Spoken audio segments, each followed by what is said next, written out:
Hi friends, ఈరోజు మనము మామిడికాయల season వచ్చేసింది కదండి. మనకు మామిడికాయ పప్పు, చారు, పికిల్స్ ఇవన్నీ తెలుసు. కానీ మీకు ఇంకొక వెరైటీ చూపిస్తాను.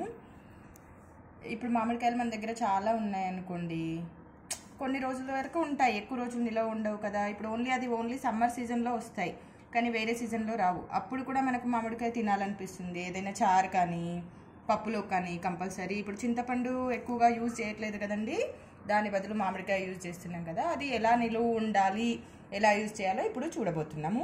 ఫస్ట్ మామిడికాయలు తేగానే మనం ఫ్రెష్గా కడుక్కొని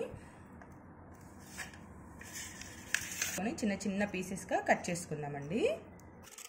నేనైతే ఇప్పుడు ఒక 6 మామిడికాయలు తీసుకున్నానండి. ఆ 6 మామిడికాయలు కూడా ఇలా పొట్టు తీసుకొని చిన్న చిన్న పీసెస్గా కట్ చేసుకొని పెట్టుకుందాము. చూడండి, ఇలా ఇప్పుడు అన్ని పొట్టు తీసుకున్నాం కదా, చిన్న చిన్న పీసెస్గా కట్ చేసుకుందాం. ఇప్పుడు చూడండి, ఇప్పుడు ఇలా అన్ని సేమ్ సైజులో ఇలా చిన్న చిన్న పీసెస్ కట్ చేసుకున్నాం కదా. ఇప్పండి 1 కేజీ పీసెస్కి 100 grams salt and 1 teaspoon పసుపు వేసి బాగా కలిపి ఒక డబ్బాలో నిల్వ ఉంచుకుంటే 2-3 డేస్ తర్వాత ఫ్రిడ్జ్లో పెట్టుకోవాలండి. అప్పుడు 1 ఇయర్ వరకు కూడా మనకి యూజ్ అవుతాయి. అసలు టేస్ట్ కానీ కలర్ కానీ అస్సలు చేంజ్ అవ్వవు. మనకు మామిడికాయలు ఎప్పుడు సీజన్లో రావు కదా, అలాంటప్పుడు ఇవి యూజ్ అవుతాయండి.